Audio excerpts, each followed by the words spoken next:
Hello JEE warriors, welcome to mission Jeet.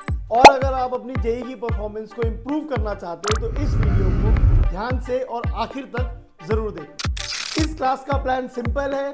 2025 JEE main के PYQs हम लोग discuss करेंगे और उसमें जो ट्रैप्स है जिसकी वजह से सिली मिस्टेक्स होती है या फिर उस क्वेश्चन को सॉल्व करने के लिए मोस्ट इफेक्टिव या फास्टेस्ट मेथड क्या है ये आपके साथ डिस्कस करेंगे।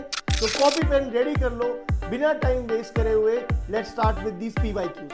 मैं बिल्कुल वैसे सॉल्व करूंगा। मैं क्या सॉल्व करता हूं? Moment of inertia of circular ring of mass M and diameter R about a tangential axis lying in the plane of the ring is.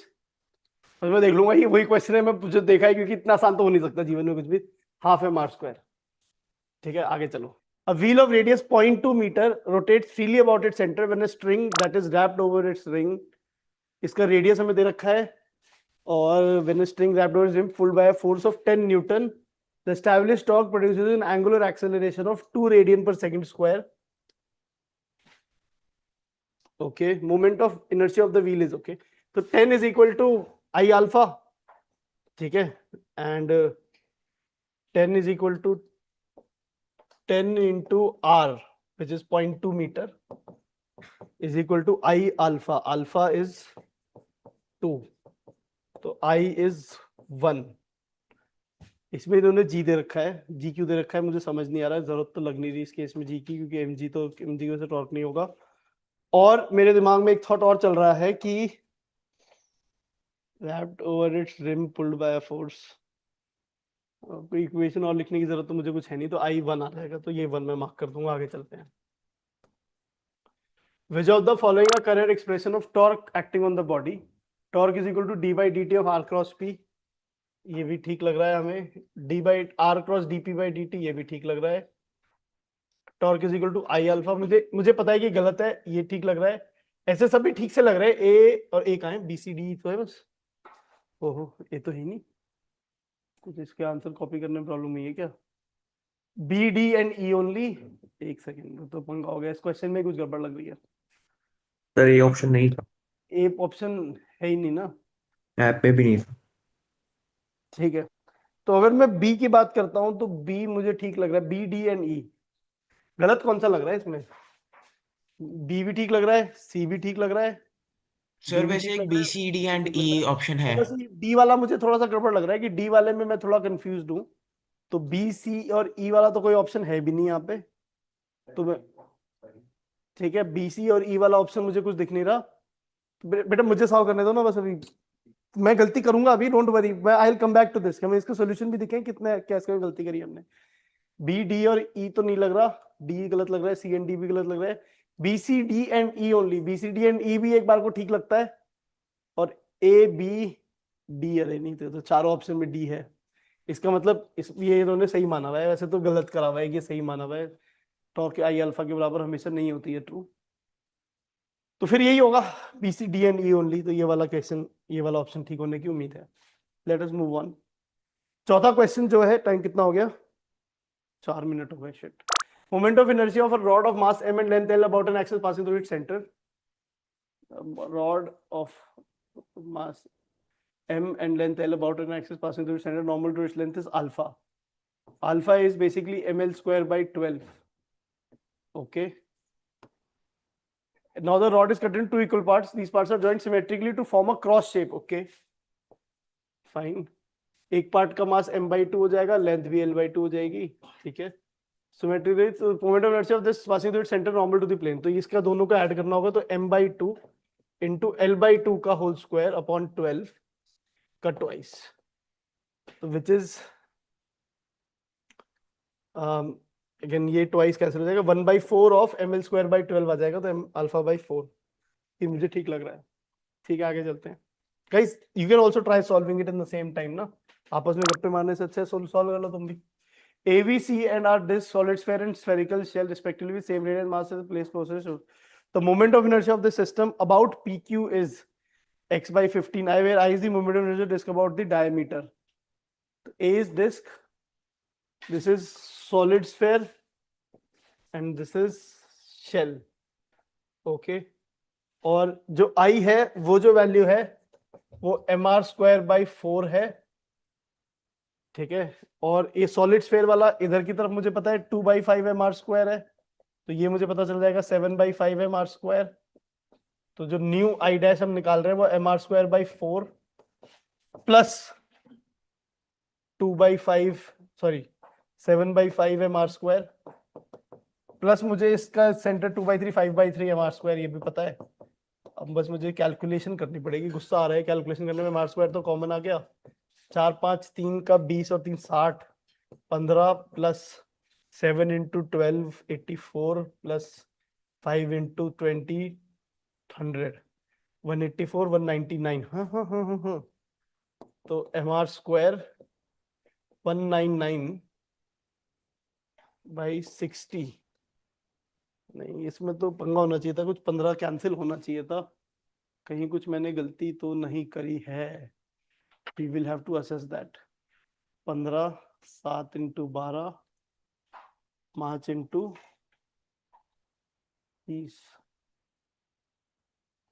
100।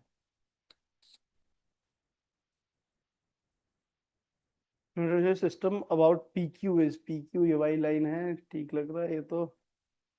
Disc about diameter M R square by 4। अच्छा ठीक है, हाँ तो ये I dash जो है M R square by 4 से करना है, तो 199 M R square by 15 M R square by 4 हो जाएगा। तो ठीक है, तो 199 इसकी वैल्यू आ गई, बहुत अच्छी बात है।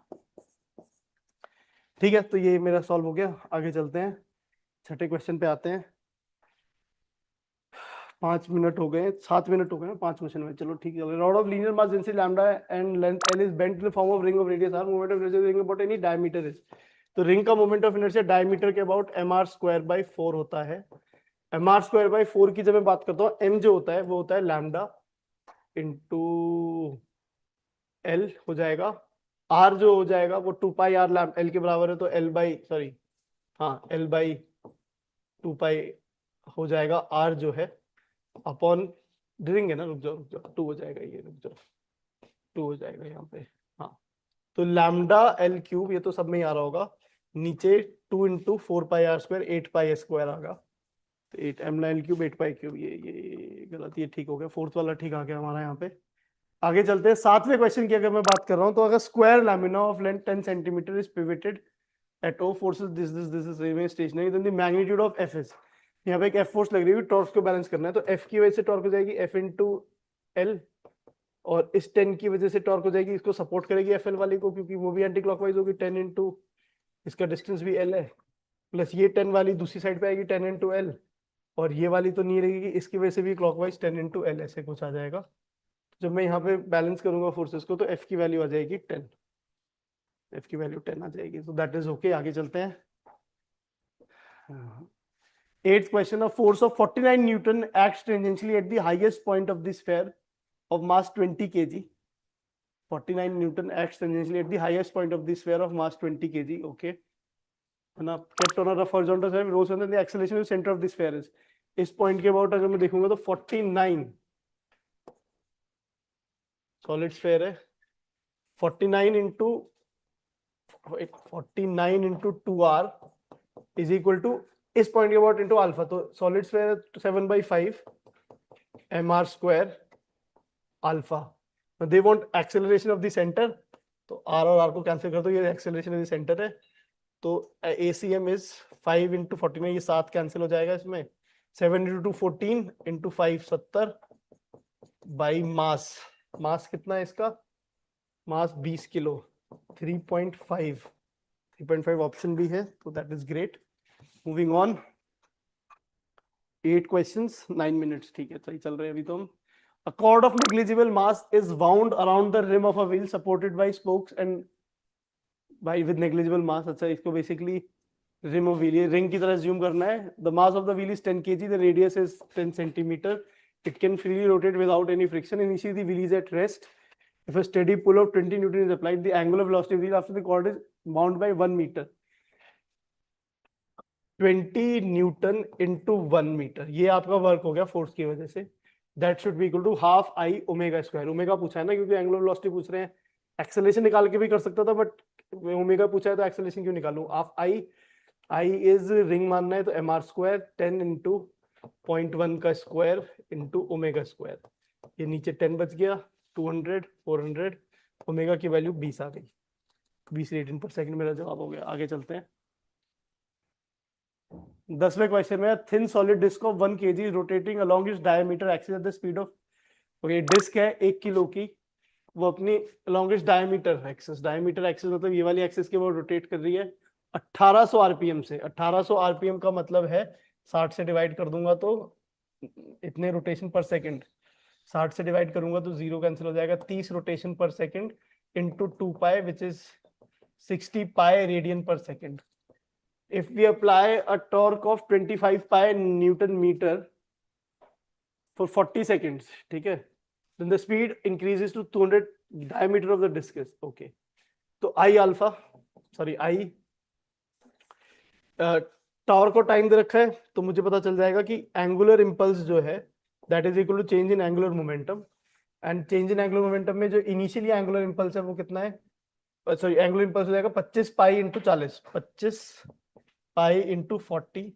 चेंज इन एंगुलर मोमेंटम की जब मैं बात कर रहा हूँ यहाँ पे, तो चेंज इन एंगुलर मोमेंटम कैसे निकालूंगा, ठीक है, आई ओमेगा, और इनिशियली भी कुछ है और फाइनली भी कुछ है, तो आई टाइम्स 300 आरपीएम हो जाएगा। 300 आरपीएम को अगर मैं पर सेकंड देखता हूं तो 60 हो जाएगा और 2 पाई से मल्टीप्लाई कर सकता हूं, तो ये 5 हो जाएगा, एक पाई और पाई दोनों साइड पे कैंसिल भी हो जाएगा, और ये 8 आ जाएगा, और ये 4 हो जाएगा, तो 25 इंटू 4 100, तो आई की वैल्यू 100 आ गई, and that must be equal to M R square by 4। Diameter पूछा है, हाँ डायमीटर ऑफ द डिस्क, या फिर M R square by disc है ना 4, ये मोमेंट ऑफ इनर्शिया आपका m 1 kg है तो गायब हो गया पिक्चर में से, ये 4 से मल्टीप्लाई कर दूंगा, r की वैल्यू 20 आ गई, ओके बहुत अच्छी बात है, डायमीटर जो हो जाएगा 40 आ जाएगा, फिर तो इसका जवाब 40 होना चाहिए। बहुत ही बड़ी सी डिस्क लग रही है, इतनी 40 मीटर क्यों आ रहा है, इतना ज्यादा क्यों लग रहा है, ये r स्क्वायर है ना, उसका रूट लेंगे तो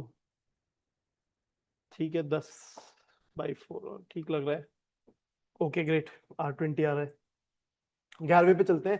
LNP represent the angular momentum and linear momentum of the particle, okay R ये है direction of forces opposite to direction of, R ये दे रखा है a cos omega t plus sin omega t, ये सर्कुलर मोशन वाला है, direction of forces opposite to the direction of R, बिल्कुल बात सही है।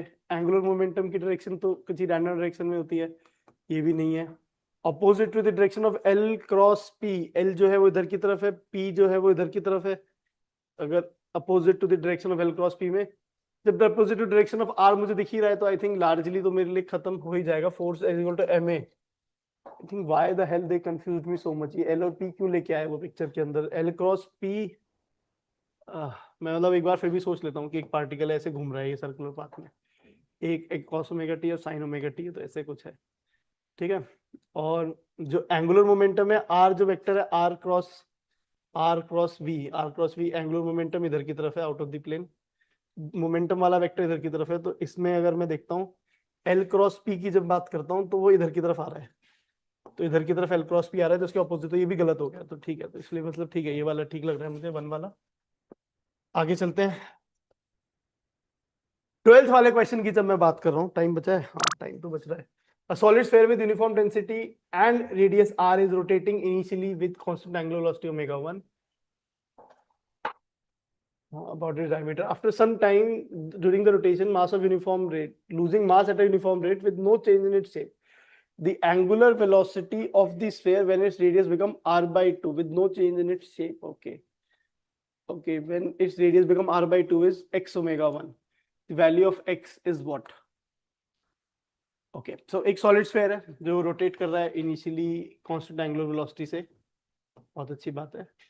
About its diameter, after some time during the rotation it starts to lose mass at a uniform rate, किसी rate पे mass lose करने लग गया, okay with no change in its shape. The angular velocity of the sphere when its radius becomes r by 2 is x omega 1, तो x की value कितनी होगी? Now this is a little confusing problem. The reason being is that कि अब ये जो मास निकल रहा है इसमें से वो सेम ही एंगुलर वेलोसिटी से निकल रहा है, या फिर मतलब मान लो कि सेंटर से निकलता जा रहा है, कुछ ऐसी फीलिंग है। तो अगर सेम से निकल रहा होता तो ओमेगा में चेंज नहीं आता, बट अगर वो सेंटर से नीचे गिरता जा रहा होता तो ओमेगा बदल जाता, कंजर्वेशन ऑफ एंगुलर मोमेंटम वाली बात से। मोस्ट प्रोबब्ली एग्जामिनर को ज्यादा आइडिया नहीं होगा, तो 2/5 mr² into omega 1 is equal to density वगैरह इसलिए दे रखी है कि मास दोबारा से कैलकुलेट हो जाए। 2/5 m जो है रेडियस r/2 हो गया, सॉलिड स्फीयर में मास m/8 हो जाएगा इंटू r/2 का होल स्क्वायर इंटू ω2। ठीक है, तो ω2 की अगर हम लोग बात कर रहे हैं तो mr² वाले टर्म्स तो लार्जली कैंसिल हो गए, 2/5 वाले टर्म भी कैंसिल हो गए, तो ω2 इज 8 × 4 32 टाइम्स ω1 आ जाएगा, तो इसका मैं आंसर 32 मार्क कर दूंगा। करेक्ट। आगे चलते हैं। अगर मैं भी इन क्वेश्चंस को पहली बार ही नजर देख रहा हूं तो मतलब this is the speed with which I am solving it. I don't know if you can match with that speed और what are the thought processes that are going in my mind. I am just trying to speak them out loud. ठीक है, तो I hope थोड़ा सा pressure buildup हो रखा है but फिर भी कर ले रहे हैं। Circular ring and a solid sphere having same radius roll down an inclined plane from the rest without slipping. The ratio of their velocity when they reach the bottom of the plane is. तो basically velocity अगर मुझे एक की भी velocity निकालनी है तो मैं तो सिंपली ये करूंगा, कंजर्वेशन ऑफ एनर्जी कर लूंगा। तो कंजर्वेशन ऑफ एनर्जी में mgh is equal to I plus mr², moment of inertia हो जाएगा half of this into omega square, और ओमेगा जो है क्योंकि रोलिंग विदाउट स्लिपिंग है VCM बाई r का स्क्वायर हो जाएगा। तो यहाँ से VCM की वैल्यू मुझे पता चल जाएगी। VCM की वैल्यू हो जाएगी 2 mgh into r² upon I plus mr² का रूट। तो अब दोनों के जब रेशियो निकालोगे तो VCM ratio of the velocities, तो वो सेम ही रेशियो में होगा। रिंग और सॉलिड स्फीयर है तो रिंग वाला ये है, रिंग में I की वैल्यू mr² हो जाएगी और सॉलिड स्फीयर में I की वैल्यू 2/5 mr² हो जाएगी, तो डिनोमिनेटर 7/5 mr² आ जाएगा। ऊपर वाले टर्म सारे सेम है। ठीक है, आई थिंक सेम रेडियस और मास तो टर्म कैंसिल हो जाता है तो फर्क नहीं पड़ रहा। ठीक है, तो अब जब मैं रेशियो लूंगा तो ये ऊपर चला जाएगा, तो 7/10 का अंडर द रूट, ये हमारा जवाब होगा।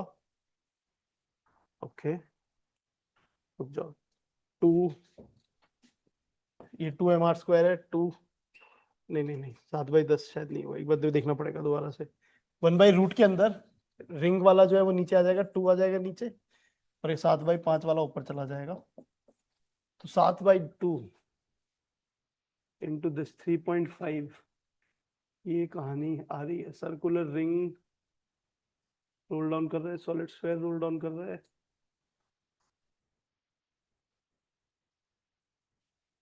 सर्कुलर रिंग में mr² ठीक है, x की value 3.5। In why did they do this? x की वैल्यू तो मतलब कुछ गलती तो नहीं मैंने की है, ये 2 है और ये 7/5 mr² है। ठीक है, अभी तो जो आ रहा है तो I have to mark that, I can't really skip it, so that is okay. चलो आगे चलते हैं। 14 प्रॉब्लम में wheel is rolling on a plane surface, the speed of a particle on the highest point of the rim is 8 metre per second, the speed of the particle is remain at the same level at the centre of the wheel, at the same level as the centre of the wheel. तो यहाँ पे कोई point है, तो अगर ये 8 है तो हमें पता है कि ये जो होता है 2 VCM होती है वेलोसिटी, वो 8 है, तो ये 4 है, और इस पॉइंट की वेलोसिटी नीचे की तरफ 4, ओमेगा आर भी 4 हो जाता है, ये भी 4 हो जाएगा, तो 4√2 आना चाहिए। 4√2 ऑप्शन है, तो कदम खत्म। 15वें क्वेश्चन पे आते हैं। ये क्या कह रहा है हमें? वो कह रहा है कि a mass m and r be the mass and radius of the disk, and small disk of radius r/3 is removed from the bigger disk as shown in the figure. The moment of inertia is about axis AB passing the center O and perpendicular to the disk. Moment of inertia of the remaining part of the bigger disk about an axis AB passing through the center. अच्छा, and perpendicular to the plane of disc, क्या बकवास है भाई। ए भी ऐसे बनाया हुआ है इन कुत्तों ने और परपेंडिकुलर टू द प्लेन बोल दिया। चलो जो बोल रखा है उसे मान के चलते हैं कि ऐसे कुछ है हमारे पास। तो value of x is what? Okay, तो अब मैं यहाँ पे सिंपल सी चीज ये करूंगा कि इसका मास जो है रेडियस r/3 है, डिस्क है ना, डिस्क है, तो रेडियस r/3 है तो मास के प्रोपोर्शनल है, तो m/9 इसका मास हो जाएगा। जनरली -m/9 लेता हूँ, इसका पास टोटल m था, तो जो नया वाला मोमेंट ऑफ इनर्शिया है वो mr² बाई 2, तो ओरिजिनल मोमेंट ऑफ इनर्शिया था, इसलिए एक्सिस के about remaining part of the bigger disk about an axis AB passing through the center O and perpendicular to the plane. मान लेते हैं ये डॉट डॉट डॉट दिखा रखा है, यहाँ पे दिखा रखा था, कुछ पंगा हो गया होगा इनको बनाने में, ठीक है, ए बी लिखने में पंगा हो गया कुछ, माइनस, देखते हैं आंसर क्या आता है फिर देखते हैं, M R square by two minus इस पार्ट का जो मोमेंट ऑफ इनर्शिया होगा एम बाई 9 मास है, रेडियस आर बाई 3 का स्क्वायर है अपॉन 2, प्लस में मुझे करना पड़ेगा इधर की तरफ जो मोमेंट शिफ्ट हुआ है, तो आर बाई 3 है तो ये 2r/3 है, एम बाई 9, सॉरी हाँ, एम बाई 9 मास है, रेडियस जो डिस्टेंस है वो 2r/3 एम डी स्क्वायर, ऐसे कुछ हमें करना पड़ेगा, तो which is M R square by 2 minus, अगर मैं इसे कंपेयर करता हूं तो m by 9 into R by 3 का square which is m by 81 into R square को कॉमन ले लेता हूँ, 1/2 plus 4, 1/2 plus 4 which is equal to 1/2 plus 4 कितना हो गया, 1/2 प्लस 4 जो होगा 9/2 हो जाएगा, ओके तो ये 9 आ गया यहाँ पे, minus M R square by 18, तो ये 8 M R square by 18 which is 4 M R square by 9, इस तरीके से आ रहा है, विच से x की वैल्यू 9 है, तो ठीक है 4/9 में आ रहा है, तो बिल्कुल ठीक बात लग रही है कि तो ऐसे ही कुछ कर रहे हैं, ये वाली एक्सेस नहीं है डायमीटर वाली, डायमीटर वाली तो ऐसा नहीं आता, ठीक है, और बाद में टाइम बचेगा चेक कर लेंगे कुछ ना कुछ। सोलवे प्रॉब्लम पे आते हैं, अ cube having a side of 10 centimetre with unknown mass and 200 gram mass, okay were with unknown mass and 200 gram mass were hung at two ends of a uniform rigid rod of 2 cube है, इसका मतलब ना धोखा दे देंगे ये, ठीक है, and the rod along with the masses plus placed on a wedge keeping and 200 gram weight is 25 centimetre. भाई रुक जाओ, ये तो बनाना पड़ेगा, ये तो कुछ नहीं समझ आ रहा, रॉड बनाई मैंने, अब क्यूब है जिसकी साइड लेंथ है 10 सेंटीमीटर विद अननोन मास, एक क्यूब है two ends of a uniform rigid rod, एक का 200 ग्राम मास है और एक का M A mass,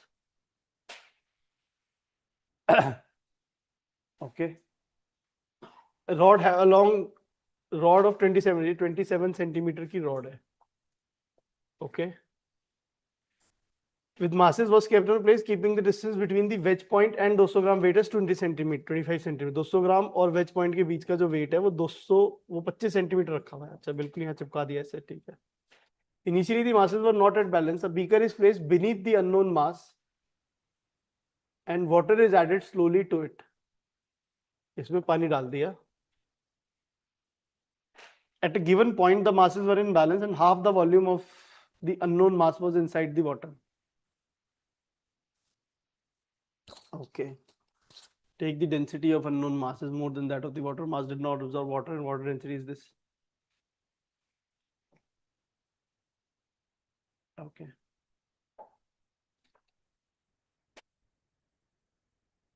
initially the masses were not at balance, पे बात नहीं, फर्क नहीं पड़ता, beaker is placed beneath the unknown mass, beaker is placed beneath the unknown mass, okay beaker is placed beneath the unknown mass, okay great and water is added slowly to it, ठीक है बहुत अच्छी बात है, at a given point masses were in balance and half volume of the unknown mass was inside the water, half इसका volume जो है पानी के अंदर था, आधा volume,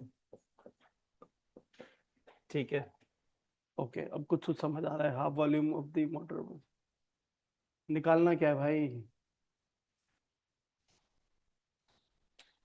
the unknown mass is how many kgs, okay ठीक है, तो अब यहाँ पे एक बाइंड फोर्स लग रही होगी which will be density into volume by 2 into g,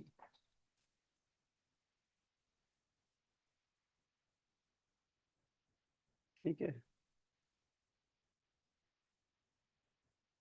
और डेंसिटी पानी कितनी है 1000 इंटू वॉल्यूम बाई टी, 10 का क्यूब हो जाएगा 0.1 का क्यूब 10⁻³ 1 किलो डेंसिटी इंटू जी इंटू 10, तो ये 10 न्यूटन की बाइंड फोर्स है और 10 m की ऐसे फोर्स लग रही है इधर, तो 10m-1 ऐसे कुछ यहाँ फोर्स लग रही है ऊपर की तरफ नीचे की तरफ इफेक्टिवली, तो 10 into m-1 is equal to 0.2 sorry into 2 is equal to 0.2 into 25,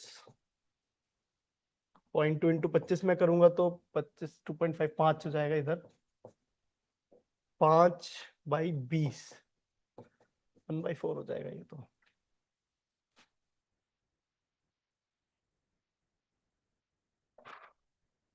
दो सेंटीमीटर से मल्टीप्लाई करना है मुझे mg को, पॉइंट फोर्स ऐसी है। अच्छा v/2 है तो ये 5 हो जाएगी, 10m माइनस 5, v/2 है, v/2 है,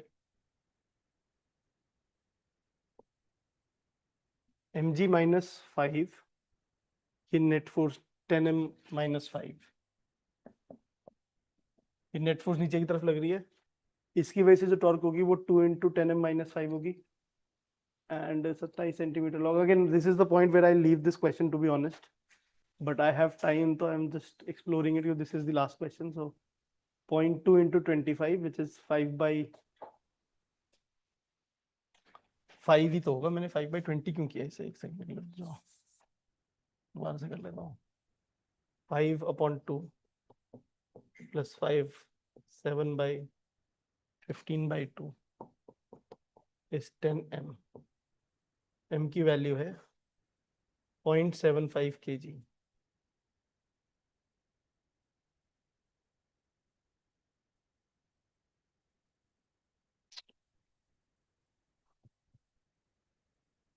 इसका जवाब आ रहा है। Okay fine, so whatever. देखिए तब इतना टाइम तो होता नहीं, पेपर में मार्क करके आगे बढ़ना होता है। So that is it. So हमने ऑलमोस्ट कितनी देर में कर लिया? आखिरी वाले को छोड़ देते तो काफी जल्दी हो गया था बटा 25। तो इसमें हम क्या कह रहे हैं कि भाई torque due to a force 2i cap plus j cap plus 2k cap about the origin acting on the particle whose position vector is I cap plus j cap plus k cap। मतलब there cannot be an easier problem than this। Basic, बहुत basic सा आपको cross product का formula चाहिए और ये पता होना चाहिए टॉर्क r क्रॉस f होता है। बहुत ही बेसिक सी बात है। टॉर्क r क्रॉस f है, आपने r क्रॉस f डाला।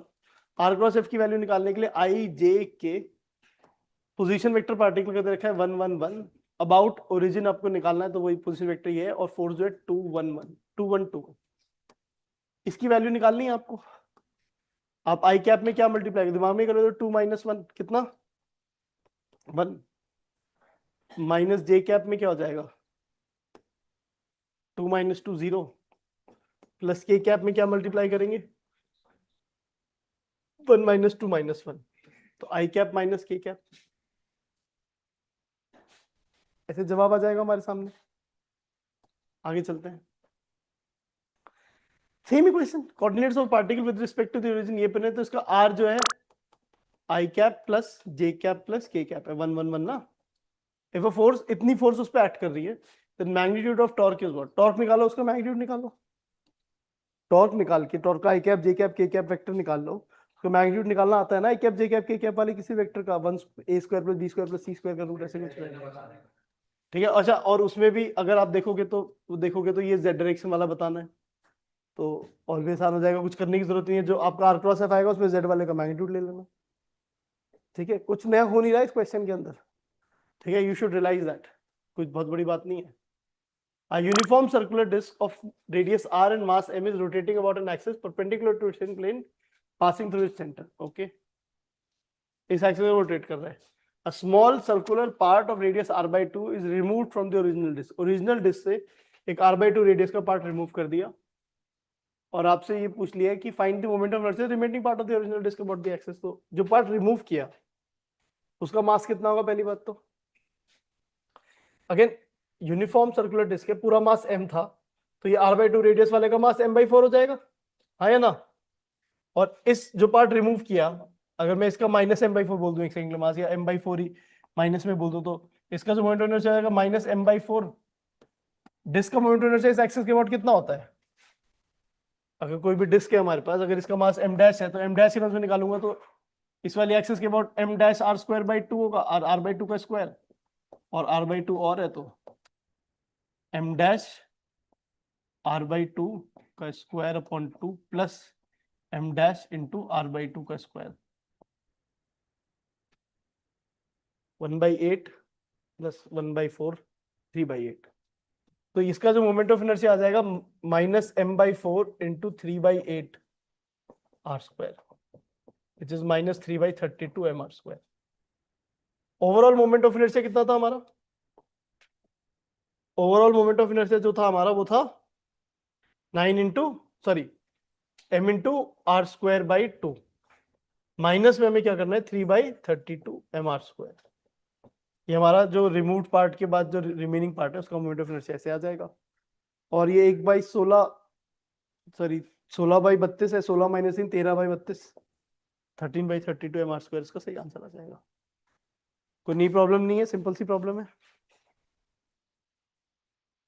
चौथे प्रश्न की बात करेंगे तो a solid sphere and a hollow sphere of same mass and same radius are rolled on an inclined plane. Let the time taken to reach the bottom by the solid sphere and hollow sphere be t1 and t2 respectively. Then time t1 t2 कितने होंगे, उनका क्या ratio हो सकता है, क्या कहानी है।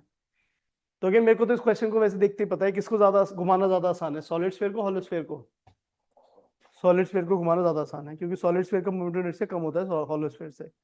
हॉलो स्फीयर का 2/3 होता है, सॉलिड स्फीयर का 2/5 होता है मोमेंट ऑफ इनर्शिया। तो उसको घुमाना ज्यादा आसान है, तो जल्दी जल्दी घूमेगा, और जल्दी जल्दी घूमेगा तो उसका टाइम कम लगेगा उसके नीचे पहुंचने में। That is how I look at it कि सॉलिड्स में सीधे आंसर कर देता कि T of hollow solid sphere जो है दैट वुड बी लेसर, तो t1 will be smaller than t2 में इसे मार्क कर देता। बट अगेन अब हम लोग तो ऐसे करना थोड़ा मुश्किल ही होता है, तो हम एक्सेलरेशन निकाल लेते हैं।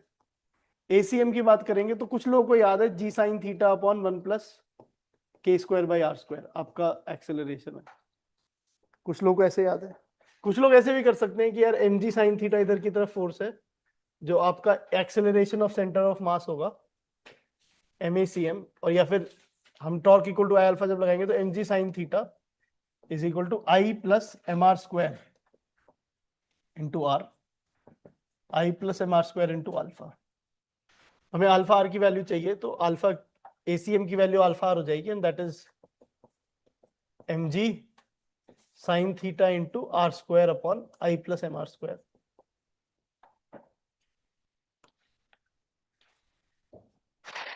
तो यहां से हमें समझ आ जाएगा कि फिर से अगर देखो एक्चुअल वैल्यू मुझे निकालनी नहीं है, कोई निकालने के लिए बोल देगा तो मैं निकाल लूंगा, क्योंकि ये जो लेंथ है इंक्लाइन प्लेन की, length will be equal to half ACM into T square, right. L will be equal to half ACM into T square, तो जो टाइम है वो 2L/ACM का रूट हो जाएगा। तो मैं उस तरीके से निकाल सकता हूँ, बट मुझे तो सिर्फ कंपेयर ही करना है इफेक्टिवली, क्योंकि इन तीनों में से तो एक ऑप्शन ठीक होगा ही ना, चौथे वाले तो इररेलेवेंट बात है। ठीक है, तो अगर इन तीन में से मेरे को एक कंपेयर करना है तो ACM जो है वो अल्फा आर है, तो अब मुझे जो दिख रहा है कि यार मोमेंट ऑफ इनर्शिया इसका ज्यादा है, उसका ACM कम है। और किसका मोमेंट ऑफ इनर्शिया ज्यादा है, सॉलिड स्फीयर का ज्यादा है या फिर सॉलिड हेमिस्फीयर का? सॉलिड स्फीयर का मोमेंट ऑफ इनर्शिया कम है, तो उसका ACM ज्यादा है। ठीक है, अगर आप कंपेयर भी करोगे ना, मतलब अगर मैं T1 इज टू T2 की बात करूंगा तो वो under the root of ACM से inverse proportional ACM2 upon ACM1 आ जाएगा। और ACM2 के केस में जो हॉलो स्फीयर वाला केस है उसमें नीचे आ जाएगा I plus mr square 5/3 mr square वाला टर्म हो जाएगा नीचे, और ACM1 में ये I प्लस 7/5 mr स्क्वायर वाला टर्म आ जाएगा ऊपर। और जब इसकी बात करेंगे तो 21/25 का रूट इस बात का जवाब आ जाएगा।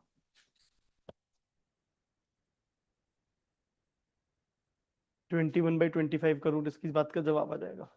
कहाँ हो आप लोग? मैं बेल बजाई थी अभी इतनी देर पहले, थोड़ी देर पहले। अच्छा कोई नहीं, AC का रिमोट दे दो मुझे ना। कहाँ से आया ये?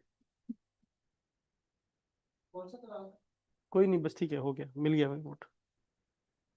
ठीक है, कोई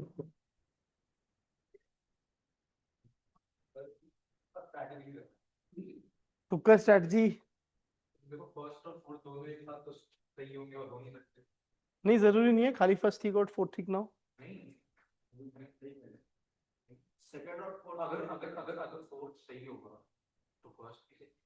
हाँ फोर्थ सही है, फोर्थ सही नहीं हो सकता, ये बात पक्का से पता है हमें। फर्स्ट सही होगा नहीं होगा ये नहीं पता।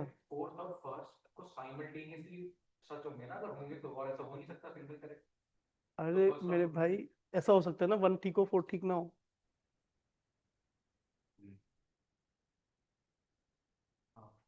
हो गया, ठीक है। तो मैंने वो खुद ही बता दिया था कि तुक्का क्या मार सकते हो, इसमें एक ही ऑप्शन एलिमिनेट कर सकते हो। ठीक है, तो कोई नहीं, again the ratio is this, pretty complicated stuff but the ratio is this. पांचवे पे है हमारे पास two iron solid disc of negligible thickness and radius R1 and R2। Okay, moment of inertia I1 and I2 for R2 equal to 2R1, the ratio of I1 is to I2 क्या होगा? दो iron की solid disc है हमारे पास of negligible thickness, radius R1 R2, तो एक का मास हो जाएगा M1 R1 स्क्वायर भाई, मतलब ऐसे बता नहीं रखा कौन सा है, बट डिस्क है तो 1/2 वाला ले लेते हैं I1, और I2 की अगर हम बात करते हैं तो हो जाएगा M2 R2 स्क्वायर अपॉन 2। अब इनका रेशियो पूछा है I1 I2 का, रेडियस का रेशियो दे रखा है कि R2 जो है वो 2 टाइम्स R1 है। अब इसमें पता है एक इंटरेस्टिंग बात सोचने वाली होगी कि मास का रेशियो तो दे नहीं रखा तो कैसे निकालेंगे, बट क्योंकि आयरन की डिस्क बोली हुई है तो आप सेम तरीके का मास मान सकते हो, तो इस M को बोल सकते हो sigma into pi R1 square into R1 square by 2। और सिमिलरली अगर ये देखोगे तो फिर आपको समझ आ गया, R की रेज़ टू पावर 4 से प्रोपोर्शनल हो जाएगा ना, तो ये sigma into pi 16 R1 raise to power 4 upon 2 ऐसे कुछ आ जाएगा, और इनका रेशियो लोगे तो 1/16 आ जाएगा, तो यहाँ पे जवाब 6 वाला आ जाएगा। इस तरीके से कर सकते हैं। क्या बकचोदी कर रहे हो पीछे तुम लोग? पप्पी ले रही है एक दूसरे की? ऐसे मत करा करो यार क्लास में तुम लोग, और करना भी पीछे जाया करो, मतलब सबको पूरी क्लास को डिस्ट्रैक्ट कर रहे हो।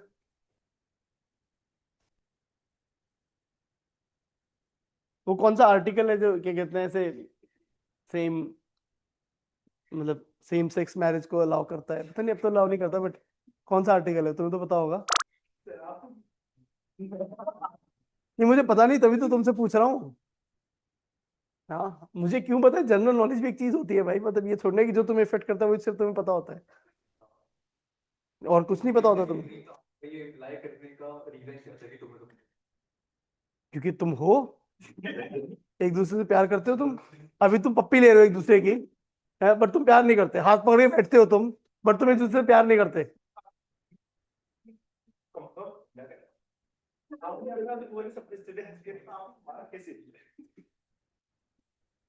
मतलब पप्पी ली थी तुम दोनों ने एक दूसरे की? देखा नहीं तुमने, चलो छोड़ देते हैं, कोई बात नहीं, सॉरी सर, गलती हो गई। आज तो तुमने ऐसा नहीं किया कुछ भी, but that implies you are not in relationship. Breakup हुआ है? ब्रेकअप हुआ है था, मतलब एक टाइम में, but that means that you might fall into that same category now. Uniform solid cylinder of mass m and radius r rolls along an inclined plane of inclination 45 degrees. If it starts with, बहुत simple सा question है यार, formula याद है तो सीधे सीधे कर दोगे, नहीं तो आप कर दोगे mg sin theta into R is equal to, इस पॉइंट के बाद मूवमेंट से कितना जाएगा, सॉलिड सिलेंडर ना, 3/2 mr स्क्वायर इंटू अल्फा। तुम्हें आर अल्फा की वैल्यू चाहिए, आर अल्फा जो है एसीएम होगा 2/3 जी साइन थीटा, साइन थीटा 1/√2 है, तो √2/3 जी आ जाएगा हमारे पास आंसर। ऐसे सॉल्व करेंगे हम लोग। सातवें क्वेश्चन की बात करें, object of mass m is projected from origin in a vertical xy plane at an angle 45 degrees with x axis with an initial velocity v0। Magnitude and direction of angular momentum of the object with respect to the origin when it reaches the maximum height। जब वो अपनी maximum height पे पहुंच जाता है तो उसका magnitude of angular momentum क्या होगा, तो सिंपल सी बात है यार, वो वेलोसिटी हो जाती है u v0 cos theta into height जो वाली मार्क करनी होती है which is u0 square sin square theta by 2g। तो m u0 cube cos square theta cos theta, और 45 डिग्री तो दोनों ही सेम हो जाएंगे, तो 1/2√2 इंटू 2g 4√2g। ये गलत हो गया, ये गलत हो गया, ये दोनों में से कोई भी हो सकता है, इसमें ये भी देखना पड़ेगा, डायरेक्शन भी देखनी पड़ेगी। अब डायरेक्शन देखोगे तो इधर की तरफ है, इस पॉइंट के बाद देख रहे हो तो क्लॉकवाइज डायरेक्शन है, बट अगेन फिर से इन्होंने क्लॉकवाइज पूछी नहीं, negative Z axis positive Z axis वाली बात कर ली। तो in that scenario I understand that कि यार नेगेटिव z एक्सिस होगा, पॉजिटिव ऐसे जब क्लॉकवाइज होता है थंब इनसाइड प्लेन पॉइंट करता है, तो इनटू द प्लेन हो जाएगा ये, and I am hoping that into the plane is negative z axis. वैसे तो x एक्सिस ऐसे y एक्सिस ऐसे है, तो फिर ठीक है, पॉजिटिव z एक्सिस बाहर की तरफ ही हमें समझ आ सकता है, बट चलिए ठीक है, इतना तो पंगा नहीं लेंगे हमसे होपफुली। आठवां प्रश्न, a solid sphere is rolling without slipping on horizontal plane, the ratio of linear kinetic energy of the centre of the mass and the rotational kinetic energy. Straightforward सी बात। लीनियर काइनेटिक एनर्जी कितनी होती है? Half m vcm square, और rotational kinetic energy half ICM omega. Solid sphere 2/5 mr square omega square, और VCM को भी आप अगर रोलिंग विदाउट स्लिपिंग है तो ओमेगा r लिख सकते हैं, तो ओमेगा r का स्क्वायर। तो एसेंशियली 5/2 इसका जवाब आ गया। ऑप्शन बी है हमारे पास, तो ये खत्म हो गई कहानी। बस ये देख लेते हैं 2/5 भी है तो लीनियर अपॉन रोटेशनल है ना, हाँ ठीक है, तो ग्रेट। 9वें क्वेश्चन की बात करते हैं। Moment of inertia for solid disc rotating along its diameter is 2.5 times higher than the moment of inertia for ring rotating. So एक रिंग है हमारे पास, एक डिस्क है which has the same radius. इसमें अब कह रहे हैं एक सॉलिड स्फीयर भी है, वो भी ऐसे रोटेट कर रहा है, is n times the higher the moment of inertia of the ring. Moment of inertia of the ring, ये जो है I1 बोल दूं इसे मैं, consider all the batteries have equal mass. Okay. इसका रेडियस अगर मैं R1 बोल देता हूं तो सॉलिड स्फीयर का रेडियस भी R1 है, दे रखा है सेम रेडियस है डिस्क, इसका रेडियस R2 है। I1 जो है mR2 का स्क्वायर डायमीटर के लॉन्ग अपॉन 2, ये हमारा I1 है।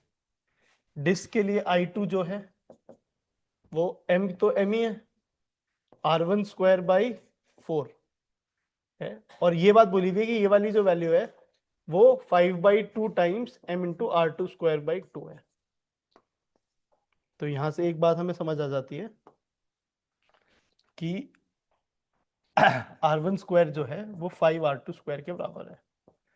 अब moment of inertia of the disc की बात, सॉलिड स्फीयर की बात करते हैं, तो 2/5 mr स्क्वायर हो जाएगा, m सेम है, और ये R1 स्क्वायर हो जाएगा।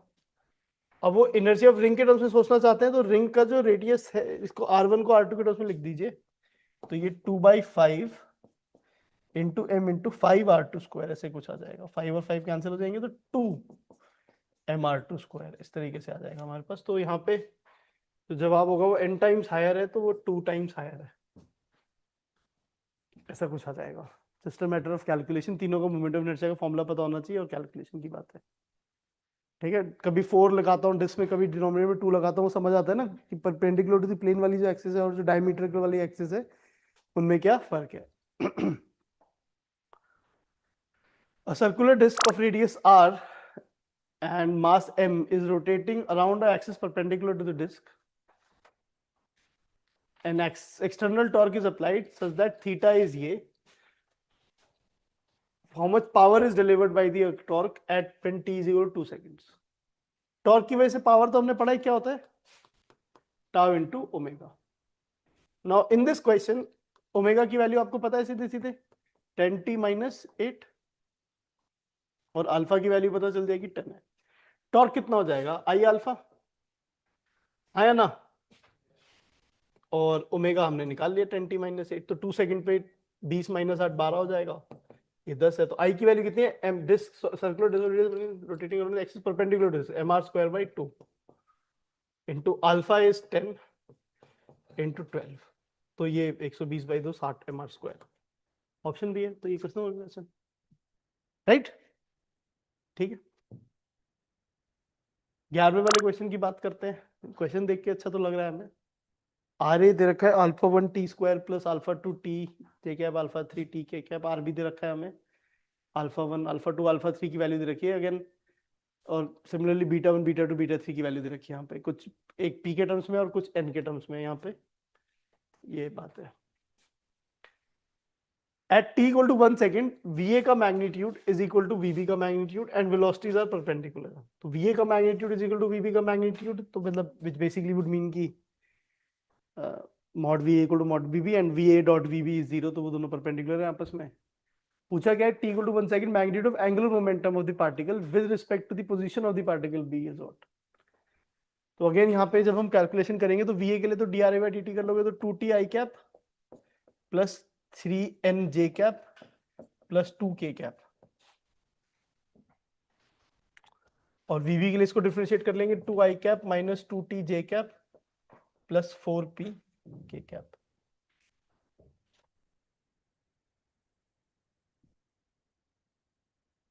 वीए वीबीएम को इस तरीके से नोटिस कर लेंगे। At t equal to 1 second जब मैं नोटिस करूंगा तो at t equal to 1 second VA जो है वो 2 i cap plus 3n j cap plus 2k cap है, और वीवी जो है वो 2i cap minus 2j cap plus 4pk cap. अगर मैग्नीट्यूड बराबर है तो क्या कर सकते हो आप, 2 square plus 9n square is equal 2 square plus 16p square, which implies कि ये तो कैंसिल ही हो गए। 9n square is equal to 16p square which is 3n is equal to plus minus 4p, right. दूसरी बात ये है कि दोनों परपेंडिकुलर भी आपस में, तो dot product V A dot V B 0 है, और डॉट प्रोडक्ट लेने के लिए हमें आई कैप वालों को आई कैप से मल्टीप्लाई करना है, तो 4 माइनस 6n प्लस 8p ये 0 भी है। यहां से जब हम कैलकुलेट करेंगे तो 2 is equal to 3n minus 8 4p आ गया, और 3n की वैल्यू को अगर मैं 4p डाल देता हूं तो 4p माइनस 4p तो कैंसिल हो जाएगा, तो ये बात आपको समझ आ जाएगी। 3n is equal to minus 4p वाला ही रिजल्ट बचेगा और दूसरा कैंसिल हो जाएगा।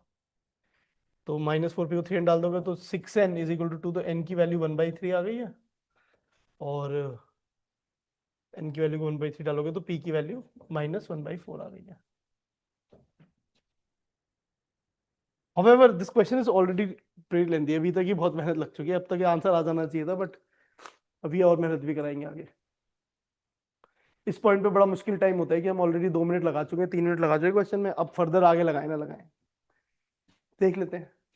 The magnitude of angular momentum of the particle with respect to the position of particle B is this. हम जा रहे हैं ना, रास्ते में है तो शायद फिर मैं लगा लूंगा। Magnitude of angular momentum of particle A with respect to the position of particle B is, angular momentum of particle A about B is क्या हो जाएगा यहाँ पे, m r क्रॉस v, ये वाली कहानी है। अब r कैसे निकालोगे, r ऑफ b निकालोगे माइनस r ऑफ a करोगे, ऐसे आएगा। और v कैसे निकालोगे, अब यहां पे भी उन्होंने बहुत ही बड़ा गेम खेल रखा है। With respect to particle B नहीं बोला, with respect to particle B बोलते तो आप V B minus V A निकालते, with respect to position of particle B बोला हुआ है, तो आप क्या करोगे, बी को मूव करने से आप फर्क नहीं पड़ रहा, पोजीशन ऑफ बी तो एक ही उस पॉइंट पे फिक्स ही है ना, वी ए लिखोगे।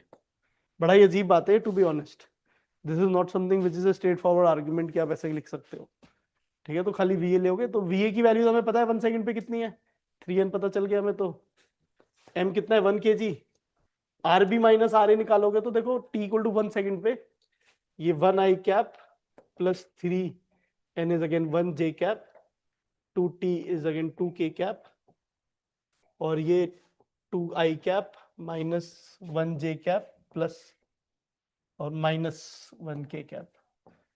अगर मैं 1 माइनस 2 करूंगा, 2 माइनस 1 करूंगा तो 1 आ जाएगा, 1 i cap, 1 minus minus 1 2 j cap plus 2 j cap, 2 minus 1 is minus minus 1 3 k cap. ये मेरा R B minus R A हो गया, और वी ए की जो वैल्यू वो हमने निकाली थी ना, अभी कितनी थी, 2 i cap plus 1 j cap plus 2 k cap. इसकी वैल्यू आपकी आ जाएगी एल ए बी की, और इन्होंने बोला रूट एल आ रही है, वो I don't know root L और एल की वैल्यू पूछ रही, तो मतलब जो भी है इसको रूट एल लिख दोगे, और इसका जो मैग्नीट्यूड आ जाएगा वहां से सॉल्व करना पड़ेगा। अभी क्रॉस प्रोडक्ट फिगर आउट करना, अभी भी क्वेश्चन खत्म नहीं हुआ है, अभी भी ये क्रॉस प्रोडक्ट निकालने वाले, जो पहले हमें वो आर क्रॉस एफ में जितनी मेहनत करके निकालना पड़ रहा था ना, उससे ज्यादा मेहनत डिमांड कर रहा है ये क्वेश्चन अभी भी।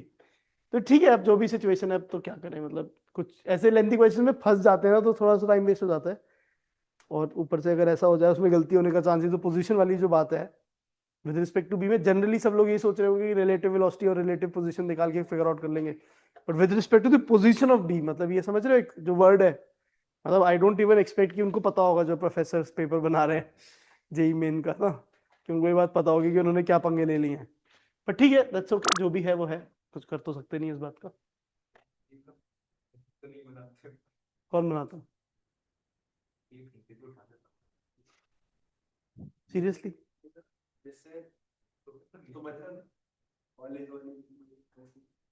कॉलेज के प्रोफेसर से बनाते हैं? हाँ हाँ। और कौन बनाएगा? मतलब और कोई नहीं, प्रोफेसर ही बनाते हैं। मुझे तो आईआईटी मतलब जेईई एडवांस का तो मुझे, मैं उन लोगों को जानता हूँ जो पेपर बनाते हैं। तो जानता हूँ मतलब कि हर साल बदलते हैं हम लोग, ऐसे नहीं कि तुम कल मेरे घर के बाहर बैठे हो कि भैया पेपर बनाओ। तो हमारे पढ़ाई में प्रोफेसर ही हैं, और वो ऐसे बताते थे। मतलब जब वो पेपर बनाते थे तो उनसे एक क्या होता है, एनडीए साइन कराया जाता है उस समय पे। तो ठीक है। और उनको पता भी नहीं होता था कि उनका पेपर एग्जाम में आने वाला है नहीं आने वाला। मतलब आईआईटी वाले दिन, आईआईटी का जो सेंटर होता था, आईआईटी दिल्ली, जैसे मैं आई दिल्ली में था तो वहां देखते थे हम लोग, तो बहुत ही अमेजिंग सा सिनेरियो होता था कि 500 गाड़ियां खड़ी हुई हैं जिनमें पेपर जाने हैं। पहले फिजिकल पेपर होता था उस समय पे। ठीक है। तो 500 गाड़ियां खड़ी हुई हैं, और 500 गाड़ियों के ड्राइवर्स को नहीं पता वो कहाँ जाने वाले हैं। They don't know. उन सबसे बोला जाता था आप अपना एक बैग पैक करके आओ, क्या कहते हैं, ट्रैवल करने के लिए। पुलिस वाले होते थे, कुछ नहीं, पेपर मिलता था। और पेपर मिलने के बाद जो प्रोफेसर्स होते थे, पता नहीं शायद फोन भी उनको एक अलग मिलता था, जो भी कहानी थी। और वो पेपर, पुलिस वालों को पेपर देते थे, प्रोफेसर साथ में बैठा होता था कि पुलिस वाला चीट ना कर सके, प्रोफेसर चीट ना कर सके, इसका पुलिस वाला बैठा होता था। ड्राइवर अलग, किसी को नहीं पता कौन कहाँ जाने वाला है। उस समय पता चलता था आपको इस सेंटर पे जाना है, ये लोकेशन है। और फिर वो जाते थे। रात अर्ली मॉर्निंग हो रहा होता सब कुछ, क्योंकि बहुत सारे सेंटर बहुत दूर दूर भी थे। क्योंकि मतलब आईआईटी दिल्ली जोन में ही बहुत लंबा डिस्टेंस आता था पहले तो। साथ ही आईआईटी थे एक टाइम पे। तो बहुत लंबे लंबे डिस्टेंसेस तक वो पेपर जाते थे। तो रात को ही चल रही होती थी प्रोसेस। और मतलब टॉप नॉच सिक्योरिटी, मतलब चारों तरफ, मतलब एक पूरा सीन सा होता था वहां पे। मतलब कि प्रेसिडेंट, जैसे जब आई दिल्ली में प्रेसिडेंट आया था, तो जो सिक्योरिटी होती थी, तो उससे ज्यादा सिक्योरिटी होती थी जब जेई का पेपर जिस दिन होता था उससे पहली रात को।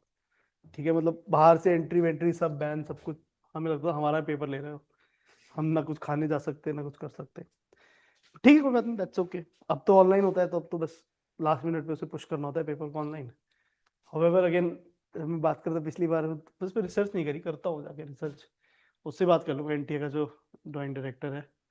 वो आईआईटी दिल्ली में ही कुछ कुछ उसका काम चलता था, तो वो पता है, जानते हैं उसे। उससे पूछता हूँ क्या करा रहे हो, ऑफलाइन तो नहीं करा दोगे इस बार?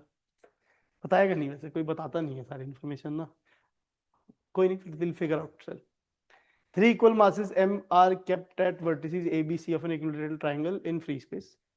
At t equal to 0 they are given initial velocity. इन भाई साहब को इधर की तरफ v नॉट वेलोसिटी दे दी है, इन भाई साहब को इधर की तरफ v नॉट वेलोसिटी दे दी है, इधर भाई साहब को इधर की तरफ v नॉट वेलोसिटी दे दी है।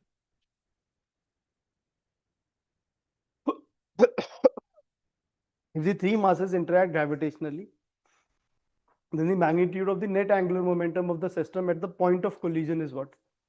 नेट एंगुलर मोमेंटम इस सिस्टम का क्या होगा जब वो सब तीनों पार्टिकल्स कोलाइड करेंगे। और यहाँ पे एक दो तीन प्रॉब्लम्स हैं। एक प्रॉब्लम ये, किस पॉइंट के अबाउट निकालोगे एंगुलर मोमेंटम? तो बिकॉज सिस्टम का लीनियर मोमेंटम टोटल 0 है, तो ये कपल वाले जैसे होता था ना, फोर्स के कपल वाले केस होता था कि जब नेट फोर्स 0 होती थी तो आप किसी भी पॉइंट के अबाउट टॉर्क निकालो, सेम आती थी। इस केस में भी एंगुलर मोमेंटम में एक कहानी है कि आप किसी पॉइंट के अबाउट निकालो, सेम आना चाहिए। तो लग रहा है मुझे, जरूरी तो ना सेम आए, लेकिन मैंने रूल नहीं पढ़ा है, तुक्का सा मार रहा हूँ मैं ये बात का। तो सेम होना चाहिए, फीलिंग आ रही है मुझे। ट्राई कर लो, एग्जाम में तो ट्राई नहीं कर पाऊंगा। हाँ, तो अभी पहले हम बिना उसके करते हैं, एग्जाम में कैसे करेंगे। एग्जाम में मैं क्या कहूँगा, तुक्का नहीं मारता, तो सेंटर के वोट लेता हूँ, क्योंकि मुझे पता है इवेंचुअली एक पॉइंट तो एक सिमेट्रिकल पॉइंट तो सेंट्रोइड है यहाँ पे। तो सेंट्रोइड के वोट निकालने की कोशिश कर लेता हूँ। सेंट्रोइड के वोट निकालने की कोशिश करूंगा तो इसका हो जाएगा एम वी नॉट इंटू, इसका ये वाला डिस्टेंस कितना हो जाता है, a/2√3। √3 a/2 इंटू 1/3 ऐसे करके कुछ कर लेते हैं। तो वो निकाल लोगे आप डिस्टेंसेस, वो इतने पंगा नहीं है, क्योंकि ये √3 a/2 होता है। तो √3 a/2 में का 1/3 वाला पार्ट, ये वाला पार्ट देखना है ना अपने को। ठीक है, तो ये इंटू 3 कर लेंगे, ये आ जाएगा हमारे पास।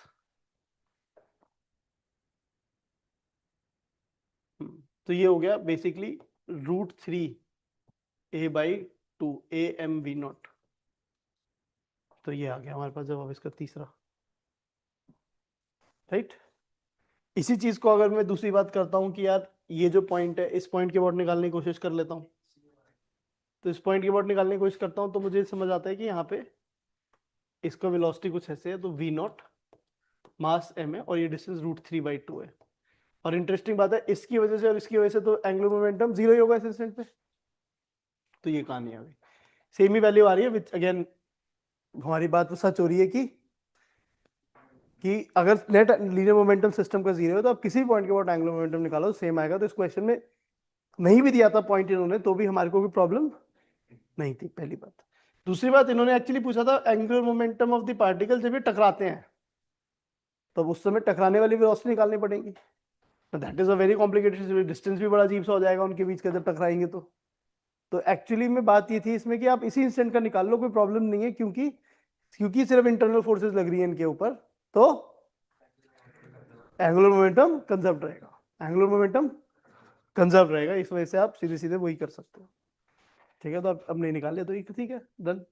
वो ये कह रहा है, अ solid sphere of mass m and radius r is allowed to roll without slipping from the highest point of an inclined plane of length l। ठीक है, और वो 30 डिग्री बना रहा है inclined plane. Okay, speed of the particle at the bottom is v1। ये solid sphere है, angle of inclination is increased to 45 degree while keeping length constant, the new speed will। तो इस लेंथ के साथ speed का क्या रिश्ता है भाई? लॉस इन जीपी हो जाएगा mgl sin थीटा, है ना, is equal to gain in kinetic energy हो जाएगा half IP omega square which is VCM square by R square. तो यहां से जब आप वेलोसिटी निकालोगे v1 का स्क्वायर जो है वो प्रोपोर्शनल होगा L sin 45 degree sin 30 degree से। और जब v2 स्क्वायर निकालोगे ये सेम रहेगा, IP R सेम रहेगा, mg सेम है, L सेम है। तो जब v2 स्क्वायर का प्रोपोर्शनलिटी देखोगे तो आप देखोगे L sin 45 डिग्री से प्रोपोर्शनल है। तो अगेन इवेंचुअली मुझे समझ आ जाएगा v1 square upon v2 square 1/2 upon 1/√2 which is 1/√2। ये मुझे जवाब पता चल जाएगा, दैट इज द आंसर। मुझे पूरी वैल्यू निकालने की जरूरत है नहीं v1 v2 की, ये समझो इस बात को, कैलकुलेशन वाली बात है ये। You don't really need to calculate v1 and v2 completely, right? ठीक है, so that is about the rotation की problems that you can understand as the chapter. ठीक है, तो रोटेशन का हमने we have done our short notes as well as we have done our problems. So PYQs are done. अगर video useful लगा तो like जरूर करना। ऑल्सो अगर इस चैप्टर के सारे फॉर्मूलाज एंड ट्रिक्स जानना चाहते हो जो आपको जेईई मेन के एग्जाम के टाइम पे पता होने चाहिए तो डिस्क्रिप्शन में दी गई वीडियो को जरूर देखना। अब हम अगला चैप्टर ये वाला करेंगे और इसका PYQ का सेशन इस डेट को आएगा, इनको अपने कैलेंडर्स में ऐड कर लो ताकि आप ये नेक्स्ट चैप्टर मिस ना करो। और अगर चैनल पे नए हो तो सब्सक्राइब कर लेना। Keep pushing yourself, don't give up, and let's meet in the next class. Go for Jeet.